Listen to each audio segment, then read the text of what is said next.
Daniel Crow died on a winding mountain road near Eugene in a rental car, with an unfinished chapter about pulleys and block and tow systems in the back seat. The last thing he remembered was the steering wheel veering to the left and the headlights blindingly shining on a pine tree. Then nothing. Then pain. Not a sharp pain, but a dull, deep ache in his back, as if someone had been whipping his bare skin with a wet rope for hours. He was lying face down in the mud, and the smell of blood filled the air. Not his blood. He opened his eyes and saw a dead horse, a bay with a swollen belly and its throat slit. Behind it lay an overturned wagon with broken wheels. Next to the wagon, on his back, lay a man in a coarse canvas shirt with a knife in his throat. His eyes were open, staring at the sky, which wasn't the right sky. Too blue, too low. And 2 moons. Daniel blinked. 2 moons. He closed his eyes and opened them again. 2 moons. One white and one slightly greenish, smaller. He tried to get up, but his arms buckled. Not his arms. Thinner, drier, with calluses on the index and middle fingers of his right hand. A scribe's calluses. He looked at his palms and didn't recognize them. Then he heard breathing, quiet and rapid, counting. 1, 2, 3, 4. He turned his head and saw a girl, about 8 years old, dirty, dark hair. Her face was pale as chalk. Her left hand was clenched around her right forearm. Blood was trickling between her fingers. She was counting. 15, 16, 17. She wasn't crying. She was counting her breaths, steady and measured like a metronome. Someone had taught her to do this. Daniel stopped thinking about the 2 moons, the dead horse, and the unfamiliar hands. He saw the venous bleeding from the wound on the child's forearm, and his body remembered before his mind did. The field medicine seminar in Nairobi. 2 days in a tent with a former army medic who yelled that if you don't know how to apply a pressure bandage, don't go out into the field. Daniel crawled over to the girl. She didn't flinch. She looked at him and kept counting. 23, 24. He told her his name was Dan and that he needed to look at her arm. She said her name was Mira and that her dad had told her to count to 100. He realized she was speaking a language he didn't know, yet he understood every word. He put that off for later. The wound was a laceration, a long one, from her elbow almost to her wrist. But the artery was intact. It was a venous wound, direct pressure and elevation. He tore a strip of cloth from the shirt of the dead man lying next to the cart. The cloth was dirty. Under normal circumstances, he would never have applied dirty cloth to a wound. But these weren't normal circumstances. He folded the cloth into several layers and pressed it against the wound. Mira flinched, but didn't scream. He told her to raise her arm above her head. She did. He told her to keep counting. She continued. 41, 42, 43. He kept applying pressure, looking at her and thinking what a brave father she must have had to teach her this. Then he looked at the dead man by the wagon and realized that this was her father. A knife in his throat. Bandits or soldiers. It makes little difference when you're dead. Mira looked at the body too, and her counting faltered for a second. 58, 58, 59. Daniel told her she was doing great, that her dad would be proud, that she just needed to keep her hand steady and count. 40 minutes later, he heard horses, 4 horsemen in leather breastplates carrying spears. A patrol. The leader dismounted and looked at the wagon, at the body, and at Daniel holding the child in his arms. He asked who he was. Daniel didn't know what to say because he didn't know whose body he was in. He said he didn't remember, that he'd been hit on the head, that the girl needed a healer. The patrol leader looked at Mira and nodded. They put her on a horse in front of one of the riders. Daniel walked on foot. 2 hours along a road of packed clay, past fields of stunted wheat and the charred remains of 2 villages. He looked around and took it all in. The fields were unfertilized. There was no drainage. The road had no storm drains. The bridges were wooden, without a single stone in their foundations. The chimneys were crooked and low. He took stock of the details just as he was accustomed to doing on projects. Habit got the better of his horror. 2 hours later, they entered the village. Low houses made of adobe bricks, a square with a well, a larger building with a lopsided roof, a barn. Standing in front of the barn was a large man with a red face and hair wet with sweat, the village headman. His name was Borgen. He looked at Daniel as if he were just another problem in a long line of unresolved ones. Inside the barn behind him, children were crying. 36 of them, orphans left behind after the raid. Borgen said he had a royal charter to open a craft school for war orphans, that he had neither money nor people nor food to support these children, that if this nameless vagabond knew how to do anything useful, he should help. If not, he should move on. Daniel looked at the barn. The roof was flimsy. The walls were intact. The foundation was stone. The floor was earthen, but packed down. A stream ran about 50 meters away. There was a well in the square. A forest lay beyond the field. Clay crunched underfoot. He asked if he could take the barn. Borgen stared at him. Daniel said he needed the barn, a week's time, and permission to take stones from the stream. Borgen asked why he needed stones from the stream. Daniel said he was going to build a stove. Borgen said a stonemason builds stoves, and a stonemason costs 5 silver coins, which he didn't have. Daniel said he didn't need a stonemason. He needed stones, clay, and hands. Borgen looked at him for a long time, then waved his hand and said, "Take them." Daniel walked into the barn. 36 children, ranging in age from 3 to 12, were sitting on straw along the walls. Some were crying, some were silent, some were sleeping.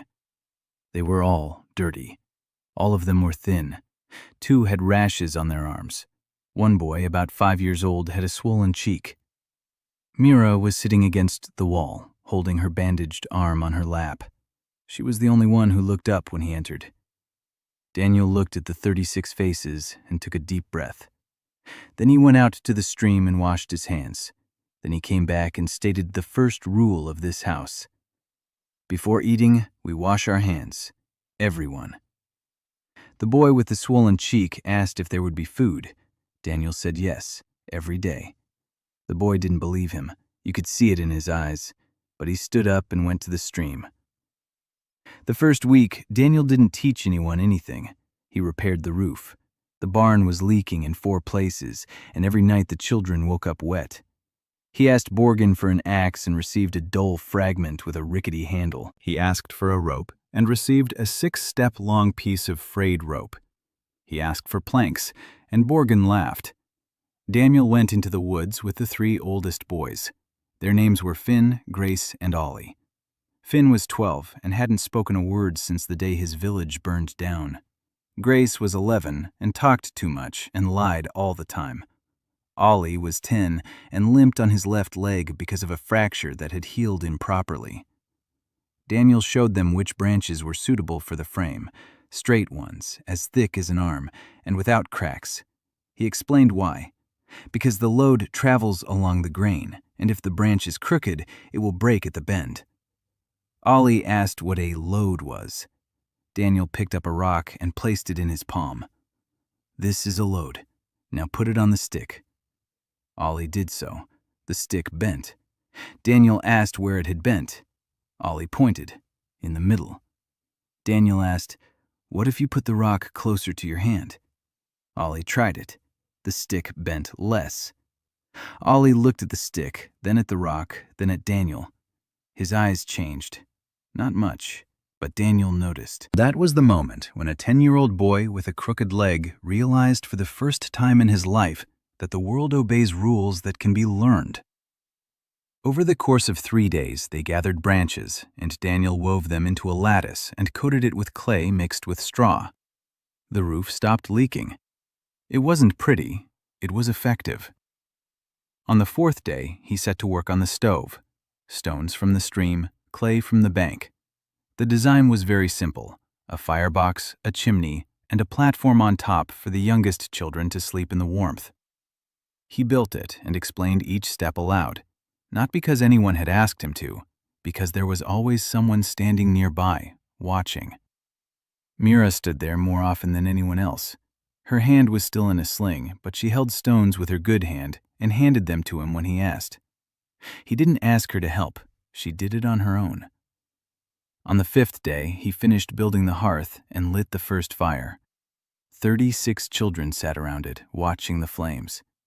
The 3 youngest had fallen asleep right on the floor by the warm wall. A boy with a swollen cheek, whose name was Tim, snuggled up to Mira and breathed evenly. That night, for the first time, no one cried. On the 6th day, Daniel went to the well. The well stood in the village square and belonged to Baron Rain. Each family paid 2 silver coins a week for the right to draw water.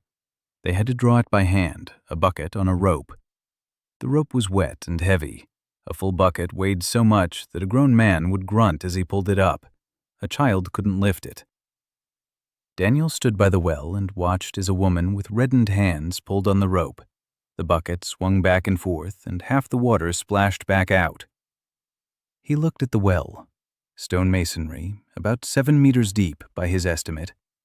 Next to it was a pile of junk, broken stakes, scraps of rope, and sacks. Daniel asked Borgin for permission. Borgin asked what for. Daniel said he wanted to place a stick over the well. Borgin asked why. Daniel said so it would be easier for the children to get water. Borgin said, "Put your stick there if you want, just don't break the masonry or the Baron will have your head cut off." Daniel found a long, straight log. He dug a post with a fork at the top next to the well. He laid the log across it. He tied a sack to the short end and filled it with gravel from the stream. He tied a bucket to the long end, a pulley. The simplest of mechanisms, a first-class lever. The counterweight does all the work.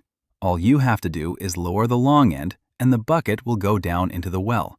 Let go and the counterweight will lift the full bucket back up. It requires minimal effort. Even a child could do it. He called out to Mira. She came over with her arm bandaged and looked at the contraption. He showed her how to lower the pulley. She pressed down with her uninjured hand. The bucket went down. She let go. The bucket came back up, full. She didn't have to pull it.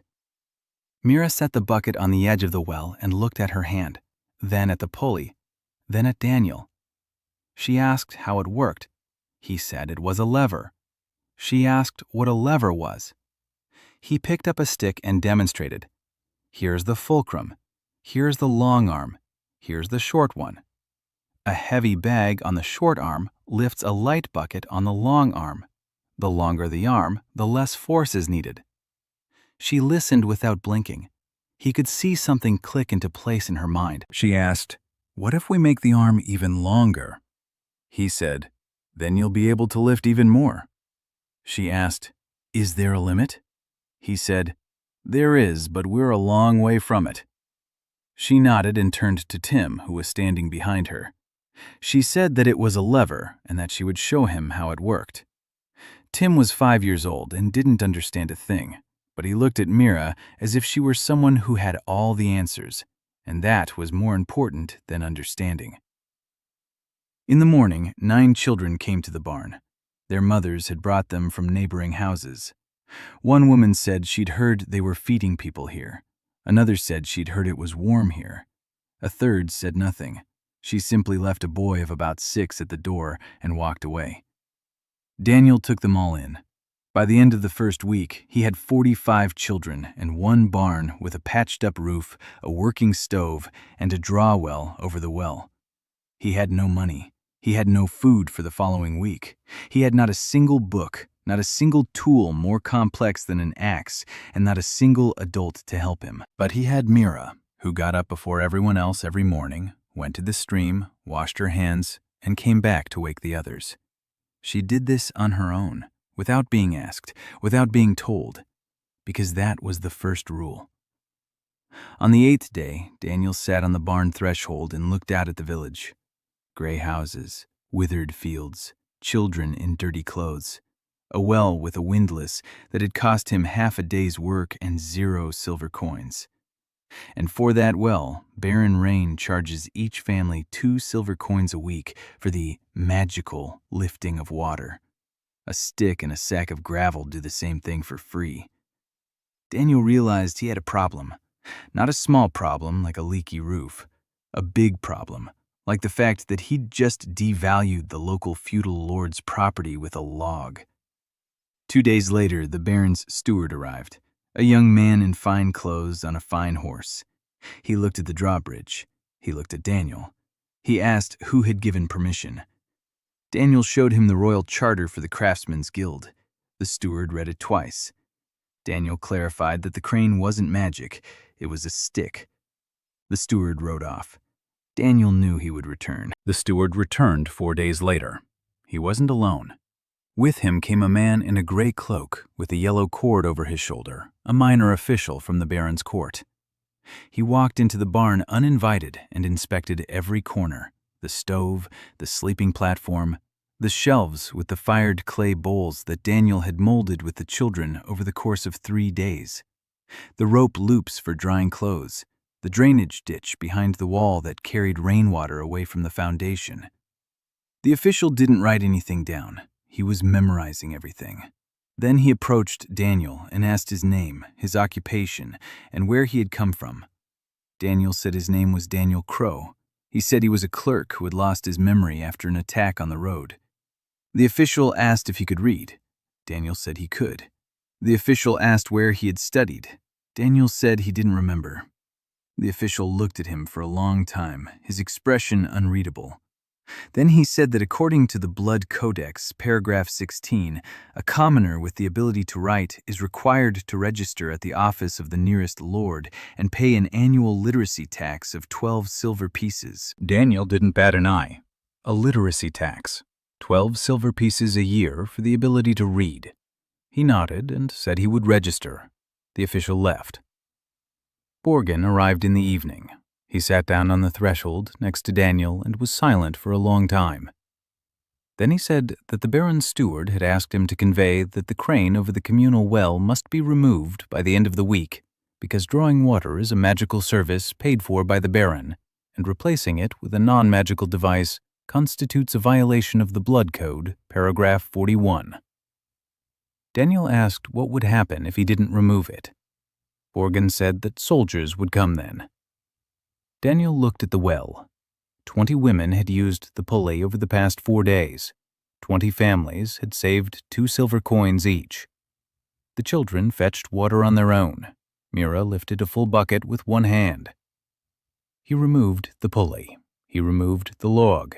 He pulled out the pole. He coiled up the rope. Mira stood nearby and watched. She didn't ask why. She already understood. She was 8 years old and already understood that knowledge is more valuable than ignorance, and that leaving a pole by the well could cost you dearly. Daniel put the log behind the barn. He didn't break it.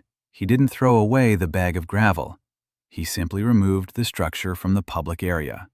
And then he built a second pulley, a small one, behind the barn, over his own well, which he dug in 2 days with the help of Finn, Grace, and Ollie. The well wasn't deep. The water was murky. But if you filtered it through 3 layers of cloth and boiled it, it became safe to drink. The pulley stood on the grounds of the craft center and technically wasn't breaking any rules. The Baron couldn't forbid him from drawing water from his own well with his own pole. Borgin spotted the second crane and shook his head. Then he smiled quietly. Then he said that Daniel was either smarter than he seemed or dumber than he should be, and time would tell which of the two it was. Daniel replied that he hoped for the former. He spent the second and third weeks on things that didn't look like learning. He established a daily routine. Rise at dawn, wash up, breakfast, work until noon, lunch, rest, work until sunset, dinner, sleep. Work meant different things to different children. The youngest children needed clay for bricks, gathered kindling for the stove, and washed bowls. The middle-aged children helped Daniel build. The oldest went into the forest for firewood and brushwood. But every task followed a rule. Daniel explained what they were doing and why. He didn't give orders, he explained. We need the clay because it will become bricks. We need bricks because the barn wall has cracked on the right side, and if we don't patch it up before winter, the wind will blow on the sleepers. Wind on the sleepers means sickness. Illness means death. That's why we're mixing clay. 5-year-old Tim mixed the clay, and he mixed it earnestly, because he understood why. That was what mattered, not the clay, not the bricks. Understanding. Daniel saw how the children were changing, not in a day or two, slowly, like a plant turning toward the light. The first week, they flinched when he raised his voice. Then they stopped, because he didn't raise his voice to punish them. He raised his voice when he called them to dinner. They began to eat at a shared table. The table was cobbled together from scraps of wood that Morgan had found at an abandoned sawmill. For the first 3 days, half the children grabbed their food and ran off to a corner. A week later, most of them were sitting at their places. 2 weeks later, Mira began setting the table herself, without being asked. She arranged the bowls and counted. 45 bowls, 45 spoons. She counted aloud, and Daniel didn't stop her, even though, according to the Blood Codex, a commoner isn't allowed to count beyond 10. Mira counted to 45 every morning. It was her little act of defiance. She didn't know it was defiance. She thought she was just setting the table. By the end of the 3rd week, what Daniel had been waiting for and dreading happened. 2 of the little ones developed a fever. A fever, common by local standards, deadly without treatment. Treatment meant a healing mage. A healing mage cost a year's worth of rent. Daniel sent Finn to Borgen to ask if there was a healer in the village. Finn returned and said no. The nearest healing mage was in the town of Tainbridge, a 2-day journey away. Daniel looked at the 2 sick children. The girl, Cal, was 4 years old. The boy, Doran, was 3. Both were burning up. Their eyes were cloudy. Their breathing was rapid. He boiled some water. He gave each of them a sip every half hour. He wiped their foreheads, necks, and wrists with a damp cloth. He separated them from the others. He made them separate beds by the stove in a corner, which he curtained off with a cloth. He explained to Mira that the illness spreads from person to person, and that she needed to wash her hands every time she touched a sick person. Mira listened so intently that for a second, Daniel saw himself at age 7 in her, when his mother had explained to him why he shouldn't drink from a puddle. Kel recovered after 4 days, Doran after 6. No one else got sick. Borgen came to the barn when both children were already running around and asked Daniel how he'd managed to do it without a mage. Daniel said that boiled water kills whatever causes the illness. Borgen asked how he knew that. Daniel said he'd read it.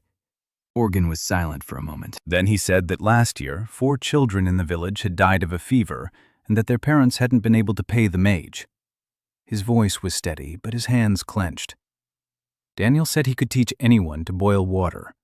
Borgen looked at him with that same look, a long, heavy look. Then he said, "Teach me," but quietly. Daniel nodded. He knew how to be quiet. For now. In the 4th week, Daniel began building a water wheel. The stream behind the barn wasn't wide, but it was fast-flowing. The current was steady. The drop in elevation at the right spot was about half a meter, enough for a small-diameter water wheel. He spent 2 days on the bank with a stick and a rope, measuring the depth and speed of the current. Mira followed him around and asked what he was doing. He said he was calculating how much water passed through per minute. She asked why. He said, "Because water can work for us." She looked at the stream with an expression of utter disbelief. "Water doesn't work, water just flows." Daniel smiled and said, "What if I show you that they're one and the same?" He built the wheel out of wood. The axle was made from a thick, straight log. The spokes were hewn from poles. The blades were made from logs split in half and hollowed out into the shape of buckets. Daniel worked with what was available, not with what he would have liked.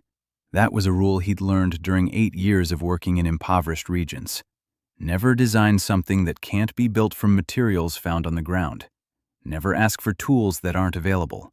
Build with sticks, stones, and ropes. And explain it so that the next person can repeat the process without you.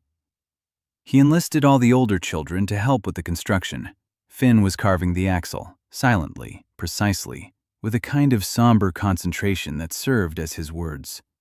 Grace chattered nonstop, but still managed to carve the buckets with steady precision.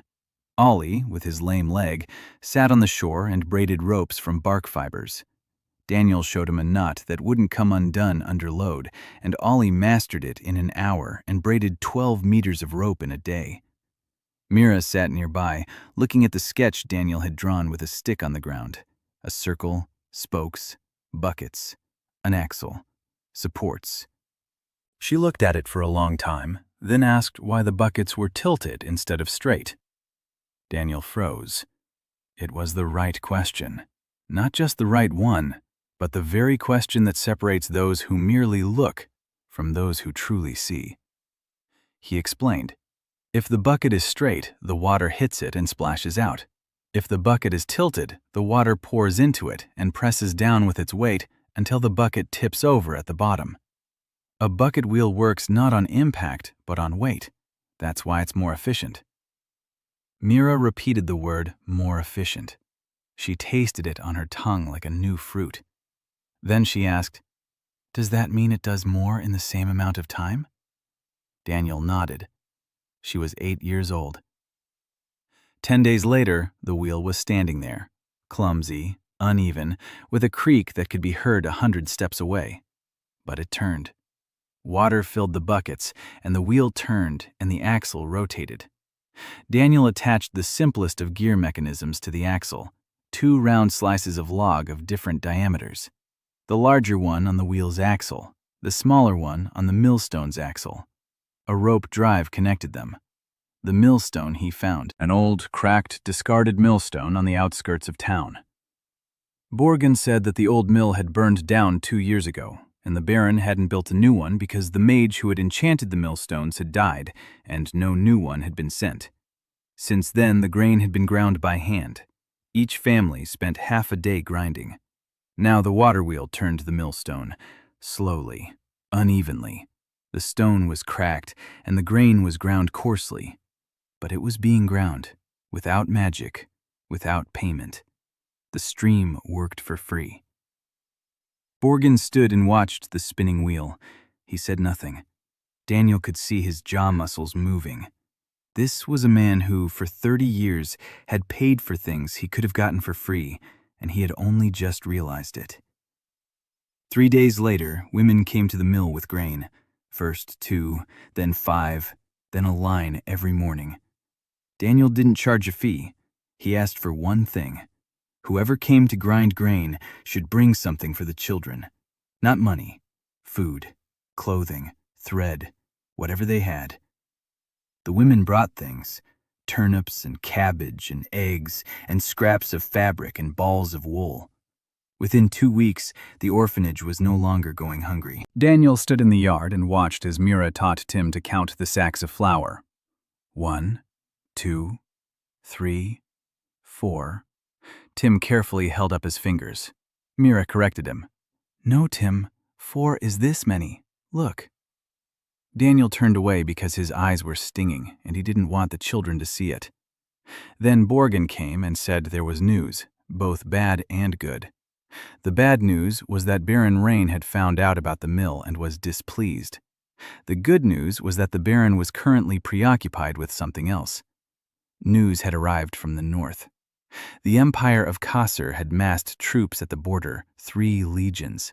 The kingdom had declared a mobilization of the militia. The barons were ordered to prepare men and provisions. Baron Rain had no time for the mill, at least for now. Daniel asked Borgen what he knew about Kasser. Borgen said that they fight differently. They have few mages, but plenty of iron. The soldiers march in formation. They wear identical armor. They use strange tubes that roar and spew fire. Borgen said his brother had served on the border and had seen one such tube kill an archmage from 200 paces away. Daniel realized they were talking about firearms, gunpowder, cannons, or muskets. An enemy with gunpowder and discipline against defenders with dying magic and a feudal militia. He knew how this would end. He'd seen it in history textbooks. In the second month, Daniel began teaching the children for real, not a trade, arithmetic. He couldn't give them a textbook because there were no textbooks. He couldn't write on a blackboard because there was no blackboard and no chalk. He drew with a stick on the packed earth floor of the barn. Numbers, from 1 to 100, every evening after supper. The little ones would fall asleep, and the older ones would sit around and watch him draw. 1, 2, 3. Simple symbols, sticks, and circles. He didn't use the local number system, which he didn't know. He used Arabic numerals, his own, Earth's. They were simpler. Mira learned them in 2 days, Finn in 4 days, Grace in a week because he got distracted, Ollie in 3 days, and he even came up with his own mnemonic, linking each number to the shape of a knot in a rope. Daniel looked at Ollie's knots and realized that this 10-year-old boy with a crooked leg had just invented a tactile writing system for those who cannot see. He didn't say it out loud. He simply put his hand on Ollie's shoulder and said it was excellent work. Ollie blushed to the tips of his ears. He had never in his life been praised for coming up with something on his own. By the end of the second month, 62 children were living at the orphanage. New ones arrived every week from neighboring villages, from burned-down farmsteads. A deserter carried 2 of them on his back, saying he'd found them by the roadside and that at least they'd be fed at the orphanage. Daniel didn't turn anyone away. There wasn't enough space. He added 2 wings to the barn, made of wattle and daub walls, one for the boys, one for the girls. The little ones slept in the main hall by the stove. He taught the older boys how to build the walls. The principle was simple. You drive in stakes, wrap them with flexible branches, smear clay on both sides, let it dry. The result is a wall that keeps the heat in during winter and the cool in during summer. It's not stone, but it's just as good. Daniel divided the children into groups, not by age, but by ability.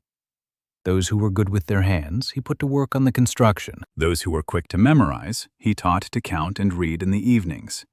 Those who could do neither, he taught to cook, clean, and do laundry. Every job had value. He said this out loud every day. The one who cooks porridge is just as important as the one who builds a wall, because without porridge, the wall won't stand. Mira was in the group of those who were quick learners. By the end of the second month, she could count to 1,000. She could read simple words. She knew what a lever, a pulley, and an inclined plane were. She knew these not as memorized definitions, but as things she had seen, touched, and tried out. That was the only way Daniel taught. Never just words without an object. Want to explain pressure? Take a bag. Put it on your hand. Feel it. Now take that same bag and put it on your foot. Feel the difference. The area is smaller and the pressure is greater. That's the whole law. By this time, Finn had started talking. Not right away, not in full sentences. First, single words, then short phrases. The first complete sentence he spoke was directed at Daniel. He said that the beam above the entrance had cracked and needed to be replaced before the rains came. Daniel looked at the beam. Finn was right. A thin crack ran from the edge toward the center. Under the weight of a wet roof, it would break. Daniel said, "All right, I see." Finn turned away, but Daniel could see that his neck had turned red. They replaced the beam together. By this time, Grace had stopped lying. Not entirely, but less often. Daniel noticed that Grace didn't lie out of malice, but out of fear. He was used to being beaten for telling the truth, so he said what he thought they wanted to hear. Daniel never once punished him for lying. He simply told Grace every time, "I don't need you to speak correctly. I need you to tell the truth." The 8th time, Grace told the truth. He said he'd broken the axe handle because he'd been chopping incorrectly and was afraid to admit it. Daniel said, "All right." Let me show you how to chop properly, and we'll make a new handle. Grace looked at him as if he'd just been given back something he'd stolen. By this time, Ollie had become the best rope maker at the orphanage. His ropes were smooth and strong, and the knots never came undone. Daniel gave him the task of weaving a net for catching fish in the stream. Ollie finished it in 2 days. The net worked. A week later, they had fish for dinner. Not every day, but every other day. Ollie walked around the orphanage with something new on his face, not a smile, but his posture. He had stopped slouching. Daniel noticed this and said nothing. There were things best left unsaid, lest they scare him away. In the middle of the 3rd month, a woman came to the orphanage. Not a peasant, a nun. In a gray dress with a silver circle around her neck, the symbol of the Order of the 12, the only monastic order that accepted commoners. Her name was Ivrin. She was 28 years old and had the weary eyes of someone who had seen too many deaths and too little help. She'd come to investigate the rumors. Word in the capital was that some madman out in the wilderness was teaching peasant children to count, build, and heal without magic. The Order of the 12th wanted to know if this was truly heresy. Daniel met her at the threshold. She looked at the barn, at the outbuildings, at the water wheel, at the mill, at the children washing their hands by the stream before lunch. She said nothing. Then she went inside. She saw Mira applying a splint to Grace's arm. Grace had fallen down the stairs and bruised her wrist. The splint was made of 2 straight sticks bound together with strips of cloth. The arm was properly immobilized. Mira worked calmly and confidently, telling Grace, "Don't move, I know it hurts. Hang in there. Uncle Dan says that if we don't immobilize it, it'll heal crooked and will always hurt." Ivern stood there watching. Then she turned to Daniel and asked who had taught the child. Daniel said he had. She asked where he, in turn, had learned it. He said, in another life. She didn't press him for details. She watched Mira for another minute. Then she said she had a faint gift, a healing one. It was enough to relieve the pain. Not enough to set a bone or stop a fever. She said that her whole life she had watched children die from things that could have been prevented with clean water and clean hands, and she had no right to teach this because it wasn't part of the Order's charter, because healing is a magical function, and passing it on to commoners is forbidden. Her voice was sharp. Her hands were gone. Daniel looked at her. Then he said, "Here's the infirmary." He pointed to a corner of the barn partitioned off with cloth. 3 cots, a supply of boiled water, strips of clean cloth for bandages, dried herbs that Borgen had gathered in the meadow. He said, "Teach them, everyone. You can do it here." Ivern stood in silence. Then she took her travel bag off her shoulder and hung it on a hook by the entrance. She stayed. She didn't leave, not after a week, not after a month, not even after a year. She took charge of the infirmary and turned it into something real. She taught the children to rinse wounds with boiled water, apply bandages, recognize the signs of a fever, and separate the sick from the healthy. She taught quietly and methodically, with a gentle sense of humor that would surface at the most unexpected moments. Once, 5-year-old Tim asked her why he needed to wash his hands if they were already clean. Ivern crouched down in front of him and said that tiny, invisible creatures lived on his hands, and they would crawl into his food and give him a stomachache. Tim asked what kind of creatures they were. Ivern said they were very small, smaller than fleas. Tim asked if they bit. Ivern said, "They don't bite, but they cause trouble." Tim nodded seriously and went to wash his hands. From then on, he washed them before every meal with such fervor that his skin turned red. Daniel stood nearby, listening, and realized that Ivern had just done the very same thing he did every day. She explained the complex through the simple, through the animals in his hands, through what a 5-year-old boy could imagine and remember.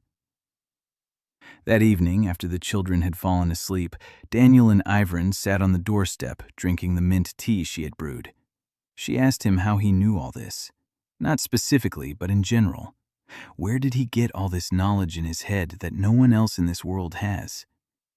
Daniel was silent for a long time. Then he said he came from another place. She asked which one. he said from a place where every school child knows all this. She looked at him, and there was something in her eyes that he couldn't read. Not disbelief, not fear. Something like recognition, as if she had long suspected that somewhere there was a place where children were taught to wash their hands as a matter of course. She didn't ask any more questions. She finished her mint tea and said that tomorrow she would show him which herbs could be used as antiseptics. Daniel nodded. They sat in silence, listening to the breathing of 62 children behind the wall. The night was warm. 2 moons shone through the clouds. Somewhere to the north, Kasser's army was sharpening its iron. By the 4th month, Daniel realized he needed So-Yun before he even knew her name. The problem was simple. Food was running out faster than it was coming in. 62 children ate 3 times a day. The mill was running, and women brought food in exchange for grinding, but it wasn't enough. Turnips, cabbage, and the occasional egg couldn't feed the growing orphanage. Daniel kept track every day, how much flour was left, how many sacks of grain were needed for the week, and how much fish Ollie's net caught. The numbers didn't add up. He needed someone who knew how to get food not from the stream, but from the outside world, to trade, to negotiate, to find. Borgen introduced him to a merchant from the port city of Halcross, a town 4 days' journey to the southeast. Refugees from across the sea lived there, merchants and artisans from another continent. Officially, commoners. In reality, the only people in the kingdom who could count without blushing. The merchant came to inspect the mill. His name was Pak Jong-ho, a short, wiry man in his 50s with quick eyes and an abacus on his belt. He looked at the water wheel and asked how many sacks a day it produced. Daniel said 8.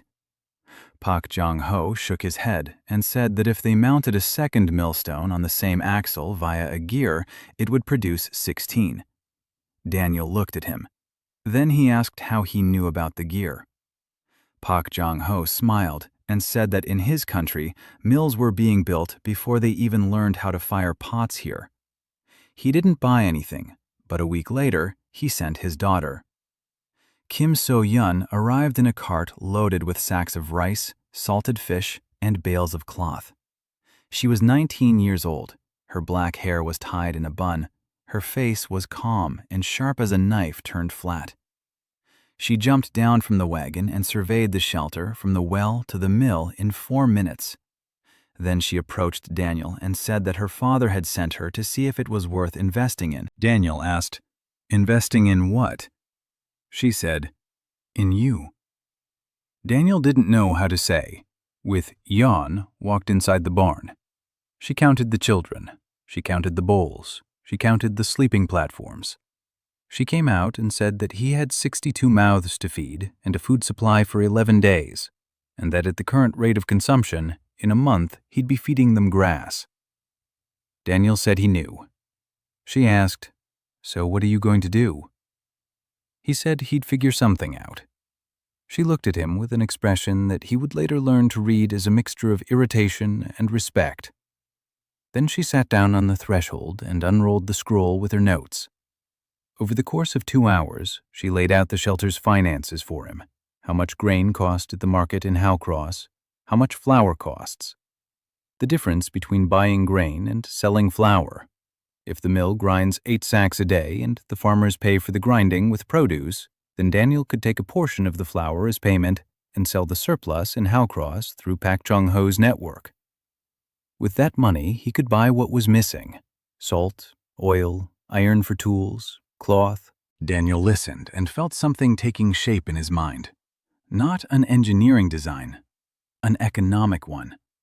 He knew how to build mills. So-Yun knew how to build supply chains. Together, they could build a system. He asked her why she wanted to do this. She fell silent for a long time. Then she said that her father had been a merchant his whole life, and that he'd been cheated, deceived, and humiliated every single day because he didn't have a title, and that he'd died last year, and before he died, had told her to find a man who changes the rules and help him. Daniel asked, "Do you think I'm changing the rules?" She said, "No, You're putting up barriers. But because of your barriers, the Baron's water prices are falling. That's more interesting than the rules.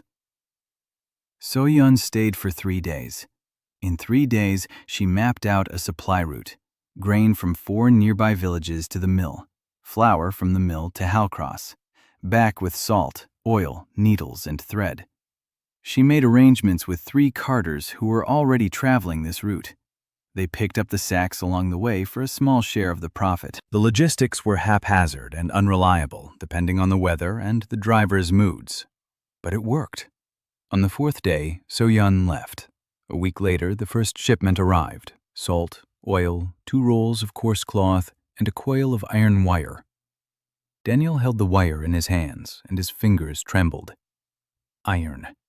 The first real iron in 4 months. You could make needles out of the wire, fishing hooks, rafters, staples, springs. A world where you have nothing is a world where every nail is a treasure. He cut the wire into pieces. Each piece became something. Mira received 3 needles and a piece of fabric, and over the course of the evening she sewed a little pouch for the pebbles she used for counting. Daniel watched her and thought about the Industrial Revolution, about how it began on Earth. Not with steam engines, but with needles, nails, and wire, from the little things that make everything else possible. At the end of the 4th month, he announced the first graduating class. 8 children from the older group had passed the test. They could read simple words, count to 1,000, draw on the ground, tie a splint, apply a pressure bandage, boil water, and explain why. Mira was among them, Finn, Ollie, Grace, and 4 others. A girl named Hannah who could identify herbs better than Ivran, a boy named Reed who could estimate the angle of a beam just by eye, a girl named Tessa who knew how to talk to little children so they would stop crying, and a boy named Jory who was afraid of everything in the world but did it anyway. Daniel lined them up in front of the barn. He gave them neither diplomas nor titles. He told them that they were now junior masters. That meant one thing. They knew enough to teach others. Mira stood in line, her arm scarred across the forearm, hanging calmly at her side. She was 8.5 years old. She wasn't smiling. She looked at Daniel and listened.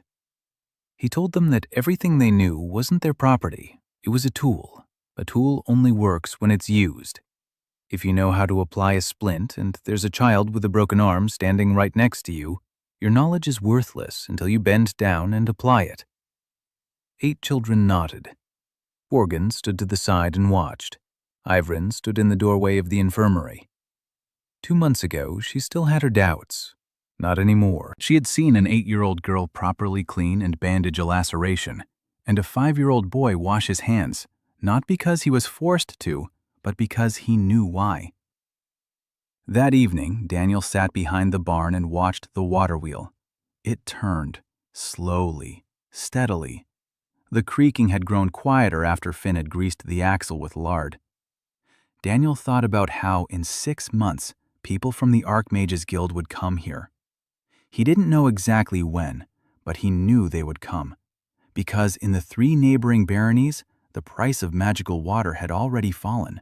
Not drastically, but noticeably. Peasants had seen a crane on the orphanage grounds and asked why they couldn't set up one just like it. Some set them up in secret. Baron Rain had remained silent so far because he was busy with military preparations, but the war wouldn't last forever, and the cranes would remain. Daniel closed his eyes and counted. Not sacks and not money. Children. How many would he manage to teach before they arrived? In the 6th month, an inspection arrived, not from the Baron, from the Archmages Guild. The man arrived on a gray horse, wearing a cloak trimmed with gold. A mid-level mage, not one of the high mages, one of those sent to do the dirty work. His name was Darwin, thin, pale, his eyes were quick and piercing. Accompanying him were a scribe with a book and ink and 2 soldiers in the colors of the guild. Darwin dismounted and walked through the orphanage gates without being invited. Borgen stood next to Daniel, his face as hard as stone. Darwin surveyed the grounds. A water wheel, a mill, outbuildings, a well with a drawbridge, an infirmary, a workshop where children wove baskets and knitted nets. He didn't say a word. The scribe behind him scribbled away without stopping. Then Darwin approached Daniel and presented the guild's warrant to inspect the craft house for compliance with the blood code. Daniel took the warrant and read it, slowly, carefully, every line. Darwin watched him, and Daniel saw his eyes narrow when he noticed that a commoner was reading an official document without a hitch. Daniel returned the warrant and said he was happy to help and ready to show them anything they wanted. Darwin began his inspection. He checked everything, what the children were being taught, what hung on the walls, what lay on the shelves, whether there were any books, whether there were any drawings, whether there were any records. Daniel had prepared in advance. He had erased all the drawings on the dirt floor. The records he kept in his head were never put down on paper because there was no paper. The Arabic numerals he taught the children could be passed off as local symbols, sticks, and circles. Nothing that couldn't be explained as a simple craft skill. Darwin questioned the children. He approached each one and asked questions. Can you count? Up to what number? Can you read? What can you do? Daniel had had a conversation with the children beforehand, not a rehearsal, but a conversation. He explained to them that a man would come and ask questions, and that they needed to answer honestly but briefly. I can count to 10. I can read the prayer book. I can make baskets and nets and do plastering. It was a lie. Mira could count to 1,000. Finn could read whole sentences. Ollie knew 16 kinds of knots and could explain what each one was for. But they all looked at Daniel as he explained and understood without needing to say a word. They lied to survive. 8-year-old children lied to the guild inspector so their school wouldn't be shut down. Daniel felt it weigh on his soul like a stone. He had taught them not to be afraid of the truth, and the first thing he made them do was lie. Darwin spent 6 hours at the orphanage. He looked around the mill and stood for a long time in front of the water wheel. Then he asked Daniel how he knew how to build such things. Daniel said he'd seen something similar in the village where he grew up. Darwin asked which village. Daniel said he didn't remember. Memory loss after being hit on the head. Darwin was silent for a moment, then said, Interesting. Then he walked over to the pulley system above the well. He stood there looking at the counterweight, a sack of gravel. Then he turned to Daniel and asked, Tell me, commoner, what is the source of your strength? Daniel looked at the sack of gravel, then at Darwin. Gravity, Your Grace, he said. We have plenty of it. It's free. Darwin didn't laugh, but something in his expression shifted. He jotted something down in his notebook. Then he mounted his horse and rode off, followed by the scribe and the soldiers. Borgin exhaled so loudly that Mira flinched. Daniel didn't exhale. He knew this was only the beginning. 3 days after the inspection, Duchess Aelin Vare arrived. She came without an entourage, alone, on a chestnut stallion, wearing a traveling cloak without any coats of arms. 22 years old, dark hair tucked under her hood, the kind of face you don't remember at first glance, but can't forget after a second look. She dismounted at the gate and asked Borgin where the teacher was. Borgin pointed to the barn. She went inside and saw Daniel sitting on the floor, explaining to 3 children why a triangle a stable shape. He took 3 sticks and tied them together, then 4 sticks, which he tied into a square. He pressed down on the triangle. It held. He pressed down on the square. It collapsed. The children gasped. Daniel looked up and saw the young woman standing in the doorway. She wasn't looking at him. She was looking at the sticks. Then she said that a triangle is stable because its angles are rigidly defined by the lengths of its sides, whereas a square's degree of freedom allows for deformation. Daniel stared at her. She had just described the principle of a triangle's rigidity in terms he had last heard in his sophomore year of engineering school. He stood up. She introduced herself, Aelin Ware. He didn't recognize the name. Borgin, standing behind her, turned pale. Aelin asked him to show her the mill. They walked toward the stream, and she asked questions. What type of wheel, overflow or underflow? What was the gear ratio between the axles? What was the flow velocity and what was the flow rate? Daniel answered, and with each answer his astonishment grew. This woman knew mechanics, not at the level of a peasant who had seen a gear, at the level of someone who had read books, forbidden books. He asked her where she'd learned all this. She stopped, looked at him. Then she said that her great-grandfather was one of those burned at the stake in the year 388 for trying to prove that magic was physics, the Mechanicus heresy. She uttered that word as if it were a password. Daniel didn't know what the Mechanicus heresy was, but from the sound of her voice, he could tell it was important. She said her great-grandfather had left behind blueprints and notes, and that they had been hidden in a secret compartment in the basement of the family castle, and that she had found them when she was 14 and read everything, every page, every formula, every blueprint. Among them was a blueprint for a counterweight crane. That very one. Exactly the one Daniel had built over the well. Daniel felt a chill run down his spine, not from fear, from the sheer scale of it. Someone 100 years ago had come up with the same idea and was burned at the stake for it. And now a person from another world had come and built the exact same thing and called it a stick. Ilan said she hadn't come out of curiosity. She'd come because Inspector Darwin had filed a report with the guild, and that report contained a word she feared. Unidentified source of mechanical power without magical support. She said the guild hadn't yet decided what to do about it, but that a decision would be made. She said she could help as a patron. Her house is one of the 12. Her name would shield the school, for the time being. Daniel asked why she was doing this. She was silent for a long time. Then she said she'd been a disgrace to her family her whole life. Her magic was weak, weaker than that of any of the great houses. She couldn't light a candle with her gaze. She couldn't lift a stone with her mind. The only thing she could do was think. And for that, no one had ever respected her. Her voice was even, firm, and dry as a blueprint. Daniel looked at her and said, "Let's talk about the load on the bridge arch." She blinked. He said he'd read about stone arches and didn't understand how the pressure was distributed in the keystone, and asked if she knew, could she explain it. She explained. For an hour and a half, they stood by the stream and argued about bridges.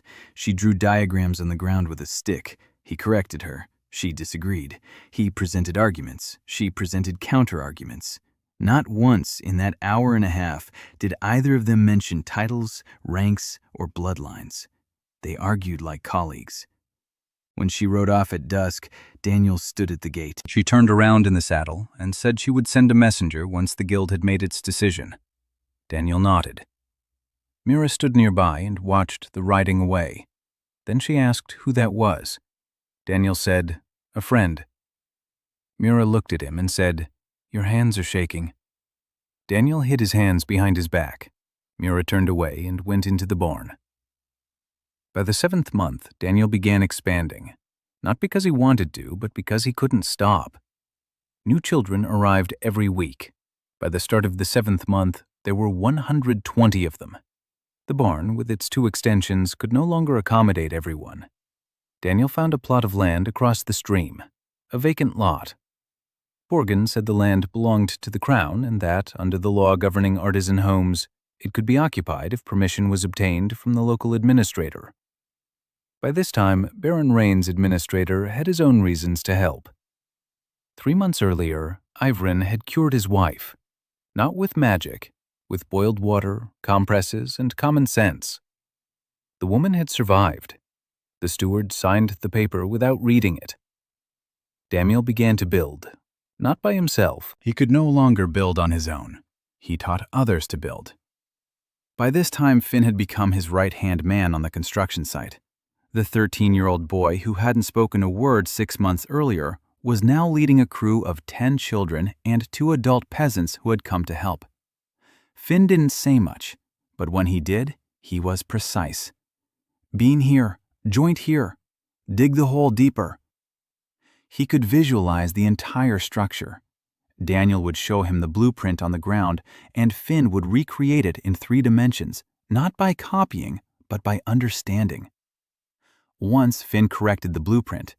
Daniel had drawn the roof truss system, and Finn looked at it and said that if they added a diagonal brace from the wall to the vitch, the roof would hold up under the snow. Daniel looked at the sketch. Finn was right. Daniel asked, "How do you know that?" Finn shrugged and said, "It's obvious." Daniel stood there looking at the 13-year-old boy who intuitively understood load distribution and thought that in another world, this child would have become an architect. In this world, he was an orphan who, by law, wasn't allowed to know what an angle was. In 2 months, they built a second building, a stone foundation, walls made of wattle and daub clay, a roof of wood and straw. Inside, 4 rooms, a bedroom for the boys, a bedroom for the girls, a workshop, and a room that Daniel called the classroom. He never said that word out loud in front of outsiders. To Borgen and to any inspector, it was a room for craft meetings. To the children, it was a place where they sat on the floor and listened. In this room, Daniel hung up a board, a real board, a smooth, planed linden board. You could write on it with charcoal, wipe it off with a wet rag, write again. It was his most dangerous invention, more dangerous than the mill, the crane, and the siphon, because the mill ground grain, but the blackboard ground down the ban. Every evening after dinner, Daniel stood at the blackboard and wrote numbers, letters, words, formulas, simple ones, addition, subtraction, and multiplication. The children sat and watched and repeated. Mira sat in the front row and didn't blink. Tae-min sat next to her. Tae-min Park had arrived a month ago. So-yeon had brought him from Halcross. He was 15 years old, skinny, nervous. His eyes were hidden behind long bangs. So-yeon said he was the son of a neighbor from the enclave, that the boy was strange, and that he could calculate in his head faster than she could on an abacus. Daniel sat him down at a table and gave him a problem, a simple one. How many bricks are needed to build a wall 10 paces long and 5 paces high if a brick is the size of 2 palms?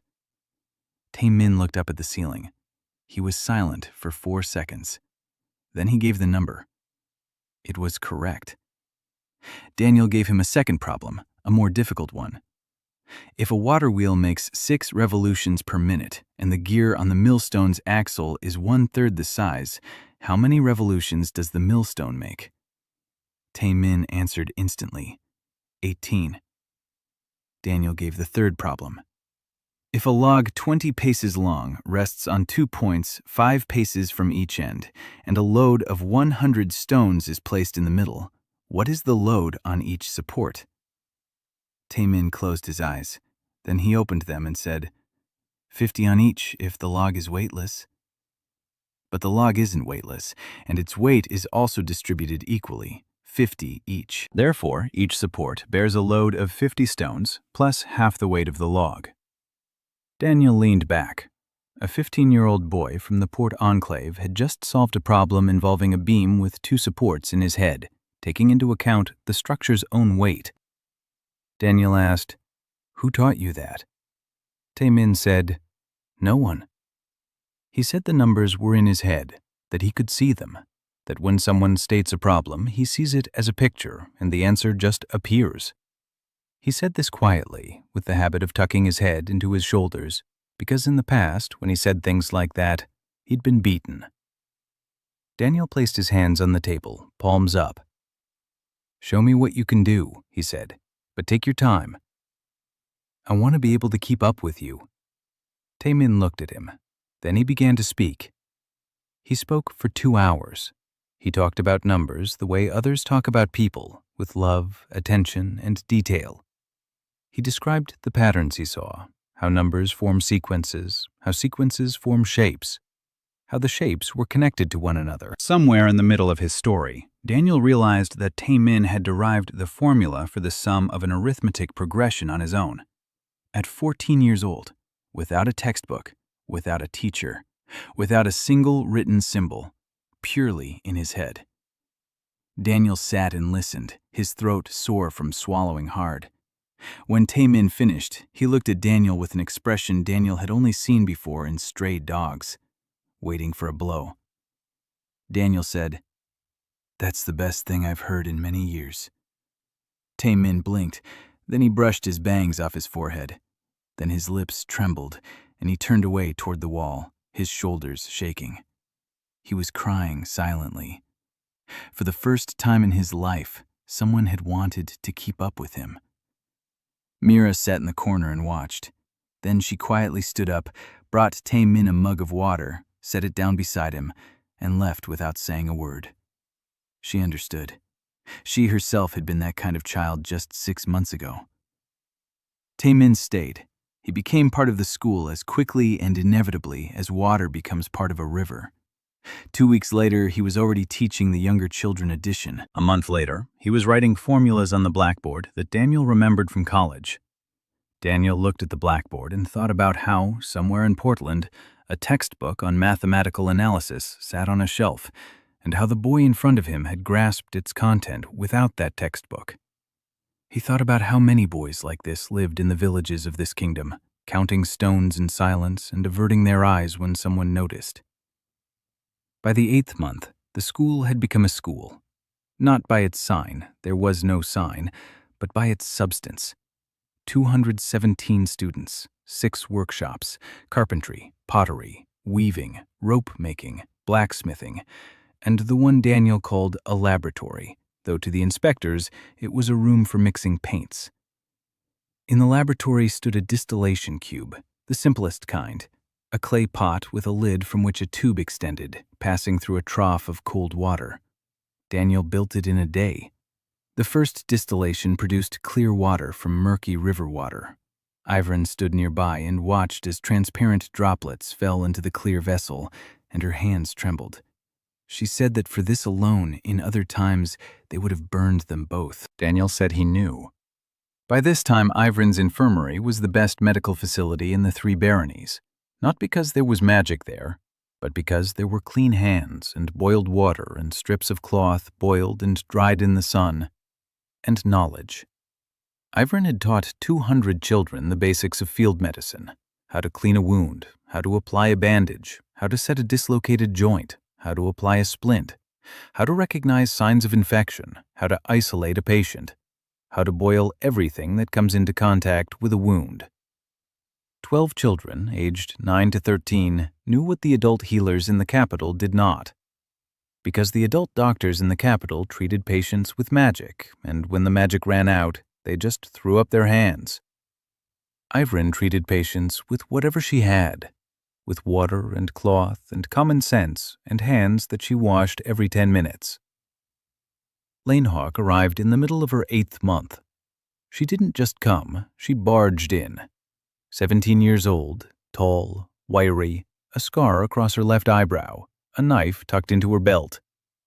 Her hair was cut short and uneven. She stood in the middle of the yard and declared that she wanted to become an apprentice or she'd burn down the shed.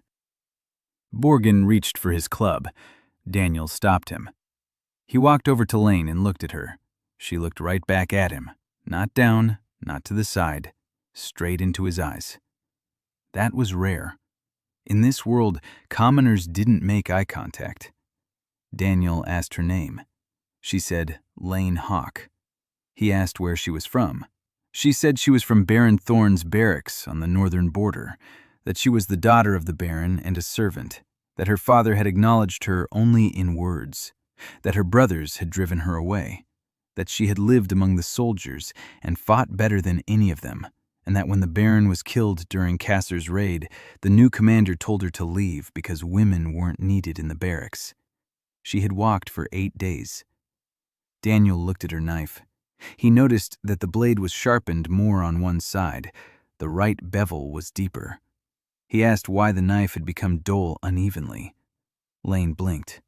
Then she looked at the knife, then at Daniel. She said, "Because I always cut with my right hand and put pressure on the right edge."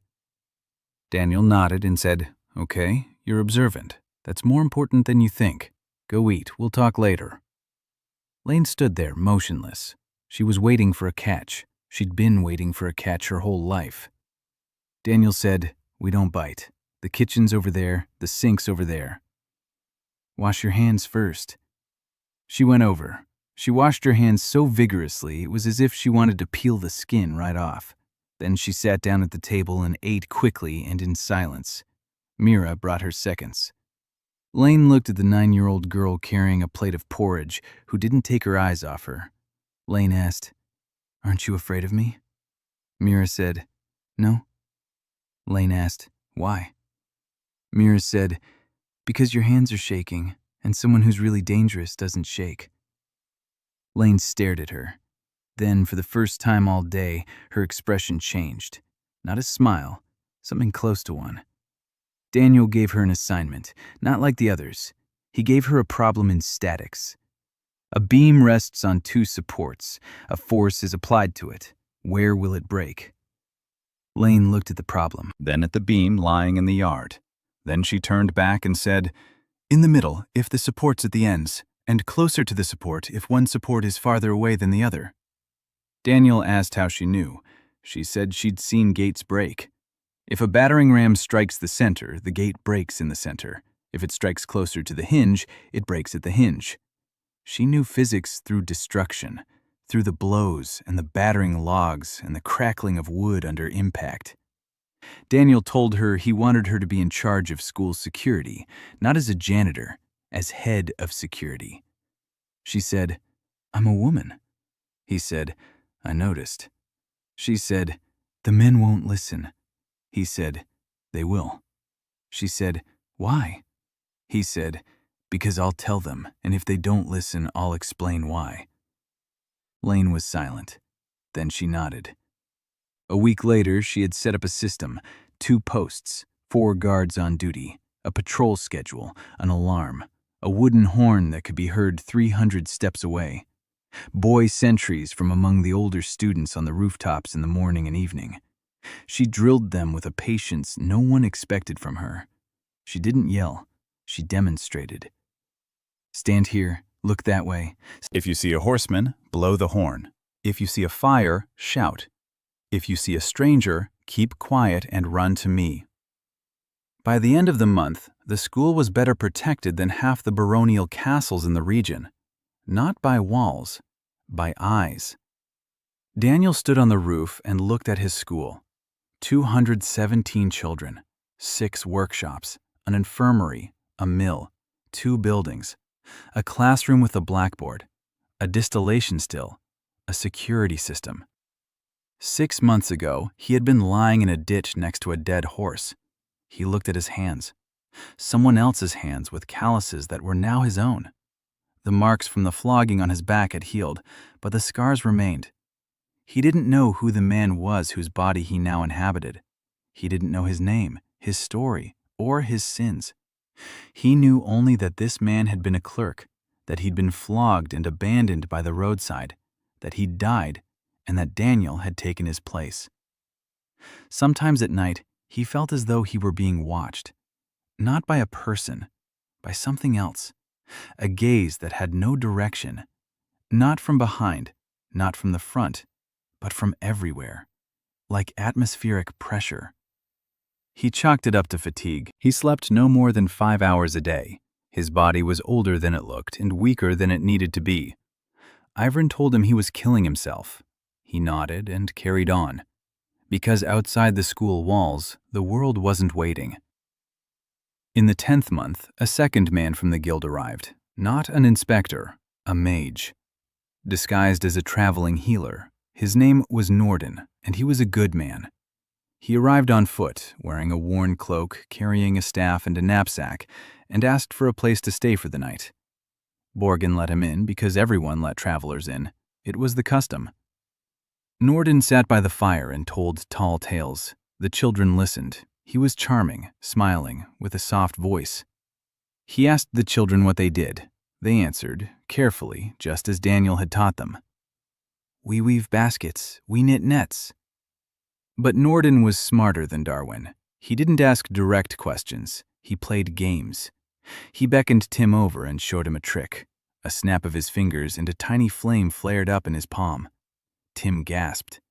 Norden asked, "Do you want me to teach you?" Tim nodded. Norden said, "First, count how many fingers I have on my hands." Tim counted. 10. "Now," said Norden, "count how many there are on mine and yours combined." Tim counted. 20. Norden smiled and said, "Good job. How high can you count?" Tim opened his mouth, and Mira, who was standing nearby, put her hand on his shoulder. Tim closed his mouth. Mira said that Tim could count to 10, just like everyone else. Norden looked at Mira. His eyes changed for a split second. Then they became warm and kind again. Daniel saw it. He was standing in the shadows by the wall, watching. He saw how Norden tested the children through play, how he looked for clues, how he scrutinized every answer. A professional. Norden spent 3 days at the school. During those 3 days, he explored every corner. He examined every device. He touched every mechanism. He tapped on the walls. He peered under the roof. He checked the infirmary. He tasted the distilled water. On the second day, he walked over to the water wheel and stood there for 20 minutes. Daniel walked over and stood beside him. Norden didn't turn around. He said it was an interesting design. Daniel said thank you. Norden said there was a blueprint for a similar device in the guild's library, a very old one, from the archives of the year 388. Daniel didn't move. Norden turned to him, and the smile had vanished from his face. He asked, "How do you know that?" Daniel said he didn't know anything about any archive. He'd seen a similar wheel in the village where he grew up. Norden said that, according to records, he had grown up in the Fellmark region, where there wasn't a single river with a current strong enough for a water wheel. Daniel felt his heart race. Norden knew the history of the body he inhabited. The guild had done some digging. They'd found out who this man had been. A scribe named Edric Summer, a literate commoner, registered at Baron Thorne's chancery, fired for petty theft, flogged, hired as a coachman by a merchant traveling south. The merchant was slaughtered on the road. The coachman vanished.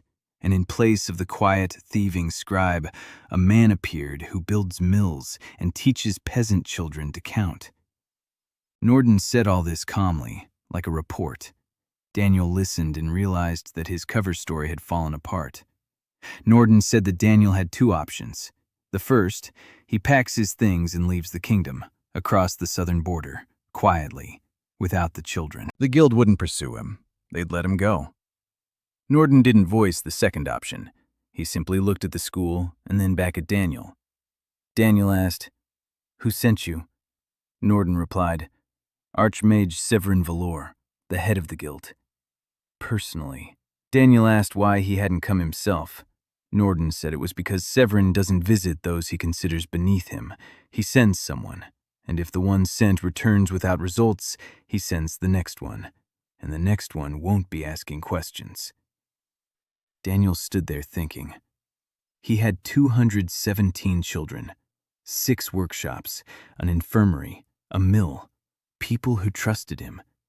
He couldn't leave, not because he didn't want to, because if he left, all of this would die. Not right away, in a month, in 2.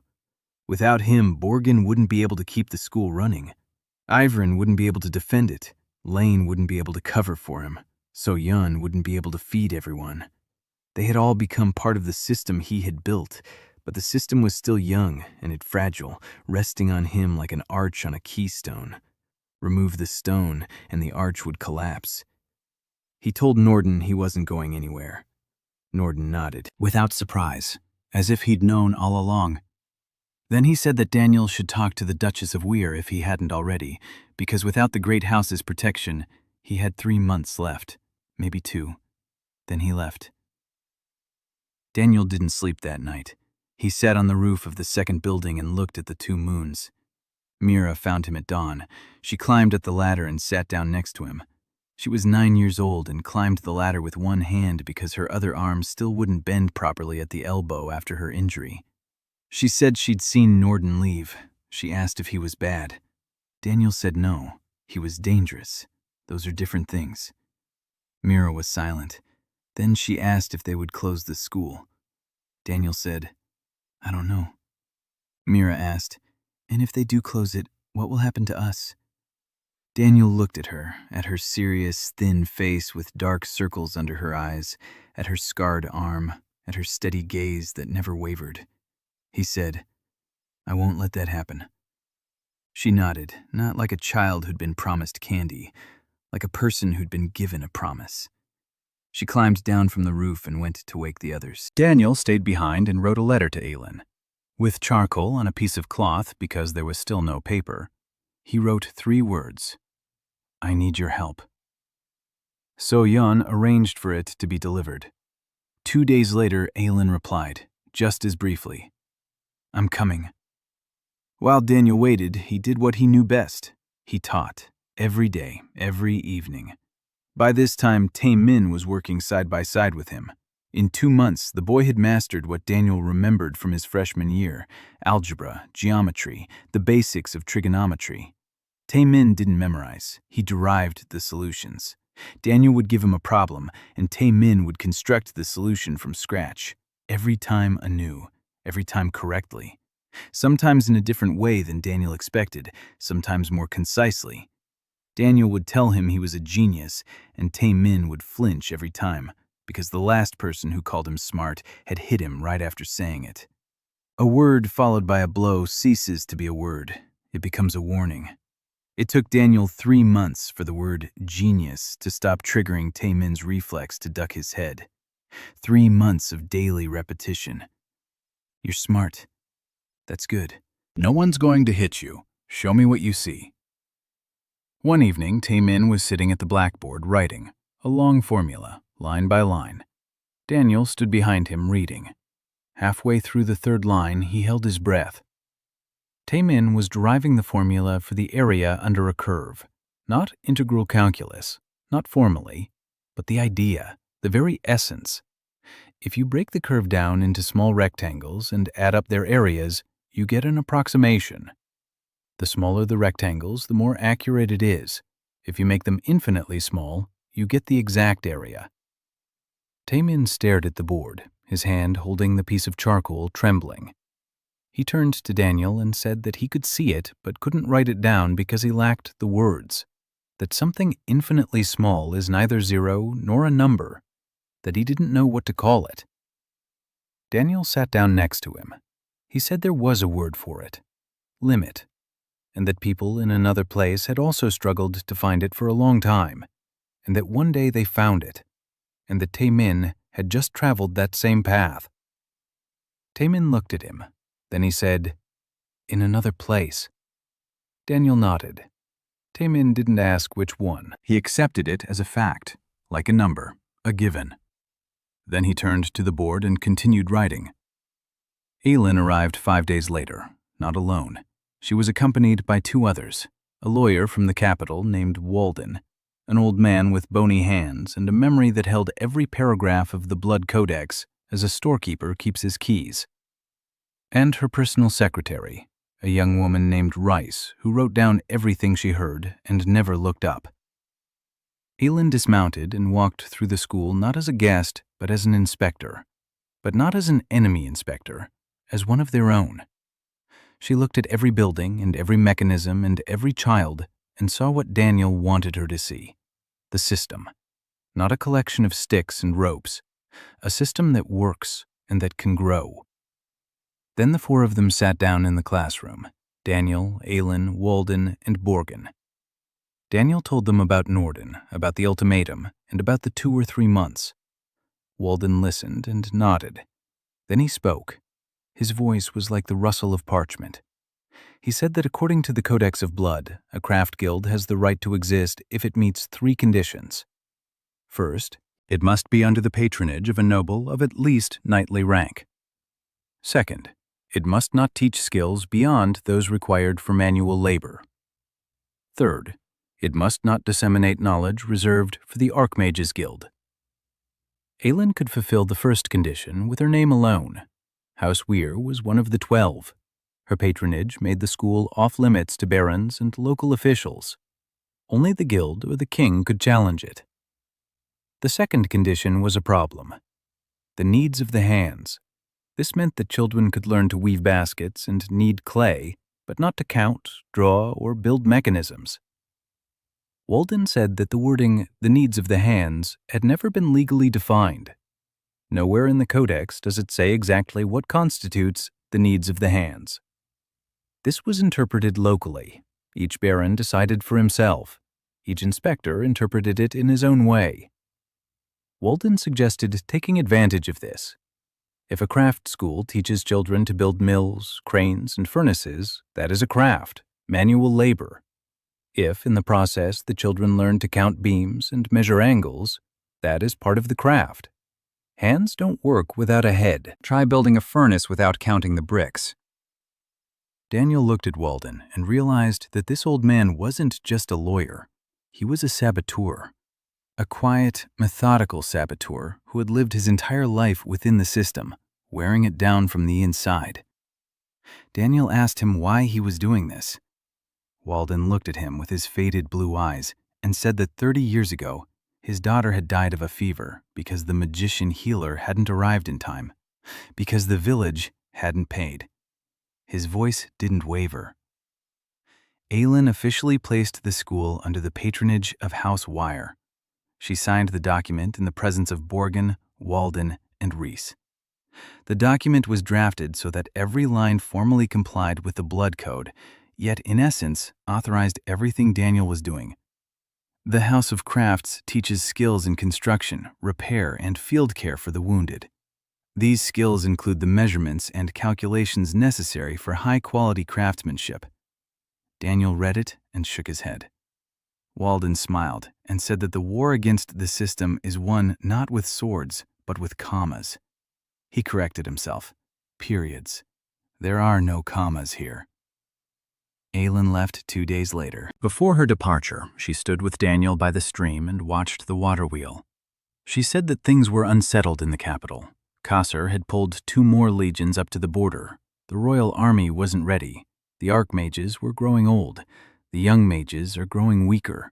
The 3rd generation of degeneration. The protective dome over the capital, held by the 6 senior archmages, is fading. 2 of the 6 have died in the last year. There are no replacements.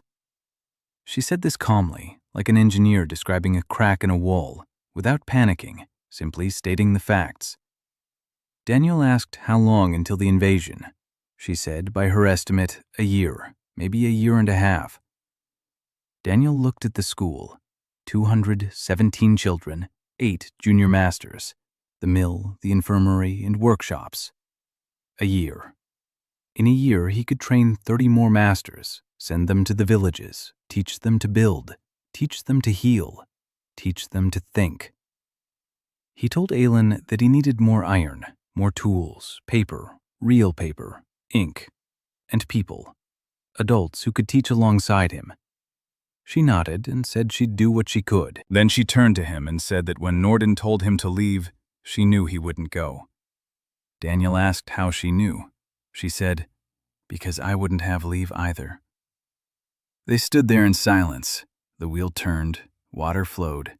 Somewhere in the classroom, Tae-min was writing on the blackboard, and Mira sat beside him, watching every character. Aylin mounted her horse and rode away. Daniel returned to the school and held a general assembly.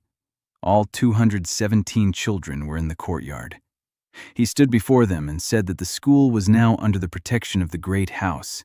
That meant they wouldn't be shut down tomorrow, but it didn't mean they were safe. He said that the world around them was changing, that war was approaching, and that they needed to be ready. Not for battle, for work. Because when the war begins, people won't need swords. They'll need bridges and wells and infirmaries and ovens. And those who know how to build will be needed more than those who know how to destroy. 217 children looked at him. Some didn't understand. Some did understand. Mira stood in the front row, her eyes dry and sharp. Lane stood at the edge, her hand resting on the hilt of her knife, not because she was about to fight, but because it was a habit. Finn stood behind everyone else, his arms crossed over his chest, nodding slowly. Tae-min stood next to So-yun, who had arrived that morning with another supply convoy, and listened in silence. Ivrian stood in the doorway of the infirmary, her lips moving silently. Then Daniel said, "Now let's get to work," and they set off. The 10th, 11th, and 12th months merged into one continuous stretch of work. Daniel slept 4 hours at a time, sometimes 3. Everin stopped telling him that he was killing himself and simply began leaving an herbal tea by his bedside that helped him fall asleep faster. He drank it without looking. The school was growing, not because Daniel wanted it to, because the world around them was falling apart, and people were bringing their children to him as if he were the last well in the desert. By the end of the year, the school had 310 students. Borgen had stopped counting. So Yun hadn't. She counted every mouth to feed, every sack of flour, and every coin. She came once every 2 weeks, and each time she brought not only supplies, but also information. Grain prices in Halcross, rumors from the capital, news from the border. Once, in the middle of an argument about the price of iron, Daniel suddenly fell silent and looked at her. She stopped mid-sentence. He asked, "So Yun, what do you need right now?" She opened her mouth. Then she closed it. She looked at her hands. She looked at the lists. She looked at Daniel. She was silent for a long time. A very long time.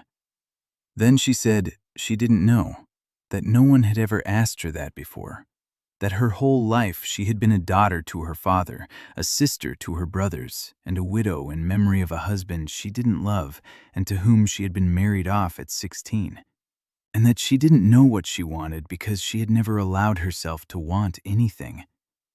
Daniel said, "All right, think about it." "I'll wait."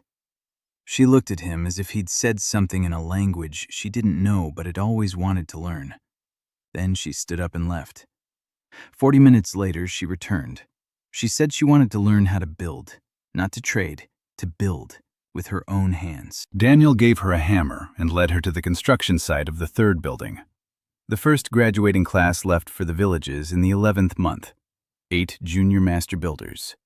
Mira wanted to go. Daniel said no. She was 9 years old. She was needed at school. She argued. For the first time in her life, she really argued with him. She didn't yell. She argued. She made her case. She said she could do everything the older kids could do, that she would teach better because she'd been that kind of child herself and knew how to explain things to someone who was afraid. Daniel listened, and every one of her arguments was valid. But he said no, because she's 9 years old. And because the world outside the school walls isn't safe for a 9-year-old girl who can count to 1,000. Mira fell silent. Then she nodded. Then she walked over to the blackboard and began to write. She wrote instructions for those who would leave, checklists, how to set up a crane, how to assemble a stove, how to apply a splint, step by step, with drawings, a stick on clay. She didn't know how to write beautifully, but she knew how to write clearly. Finn was the first to leave. He took 2 younger boys with him and went to the village of Haddon, 20 miles to the north. A week later, word came from there that a new crane stood over the well in the village and that Finn was building a kiln in the village headman's house. Grace went to the 2nd village. Ollie went to the 3rd. Daniel stood at the gate and watched them leave, his hands trembling. He was sending the children out into a world that could kill them for what they knew. Each of them carried in their minds knowledge that by the laws of that world was a crime. Each of them could be flogged or imprisoned or killed for having placed a pole over a well. And he let them go, because if he didn't, it would all be for nothing. Ivrin stood beside him. She didn't say anything, she just stood there beside him. Toward the end of the first year, what Daniel feared most and had been expecting as inevitable happened. An epidemic. A fever struck 3 villages south of the school. It was the usual seasonal fever that claimed dozens of lives every year because there was no one to treat it. There weren't enough healing mages. The ones who were there cost a year's worth of taxes. The peasants fell ill and died. Daniel sent 4 students, not junior masters, students from the Ivrin Infirmary. 4 children between the ages of 11 and 13, carrying knapsacks containing strips of clean cloth, clay flasks of boiled water, dried herbs, and checklists written by Mira. They arrived in the village of Corwell and found 23 sick people in 4 houses. They did what they had been taught. They isolated the sick. They boiled water. They gave them a sip every half hour. They wiped their foreheads and necks. They changed their bandages. They washed their hands after attending to each patient. After a week, 21 of the 23 had recovered. 2 had died, an old man and an infant. Those who could not be saved by clean water, but 21 survived, without a mage, without a spell, without a single coin. 4 children with clean hands and knowledge that cost less than a bucket of water. Word spread faster than Daniel expected, faster than he wanted. From Corwell to the neighboring villages, from the villages to the towns, from the small towns to the capital. They said there was a school out in the wilderness, that there they taught how to heal without magic, that there children did what only mages had done before, that the water from their wells was pure, that their mills ground grain for free, that their bridges stood firm. They spoke in whispers, because speaking aloud was dangerous, but the whispers spread. In the 13th month, Mira was wounded. It happened at night. 2 men in dark cloaks climbed over the fence and set the workshop on fire. Lane sounded the alarm. The horn blared throughout the school. The children ran out into the courtyard. Daniel rushed out of the building and saw the fire. The workshop was burning. Lane was already at the fence with a knife. She caught one of the arsonists. The second one ran off. Mira was standing by the workshop wall, dragging 5-year-old Tim by the hand. He'd fallen asleep inside and hadn't managed to run out. She pulled him out. Then something struck her in the shoulder. A crossbow bolt. From the darkness beyond the fence. The second arsonist was shooting on the run. Mira fell. Tim screamed. Daniel ran toward her across the yard, and the world around him narrowed to a single point. A girl on the ground, blood on her shoulder, her eyes open. She wasn't screaming. She was counting. 1, 2, 3. Just like back then, in the ditch, by the dead horse. She counted her breaths because that was the only thing she knew how to do when it hurt. Daniel dropped to his knees beside her. The bolt had gone through her shoulder muscle.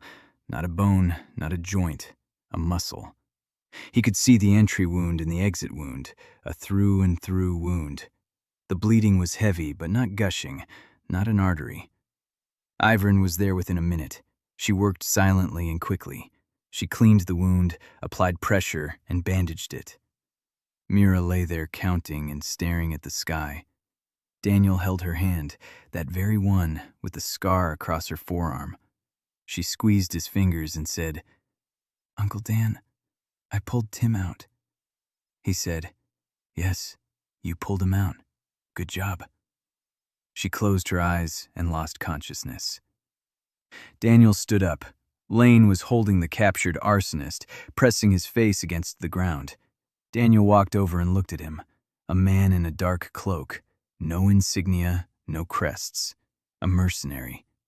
Daniel asked, "Who sent you?" The man remained silent.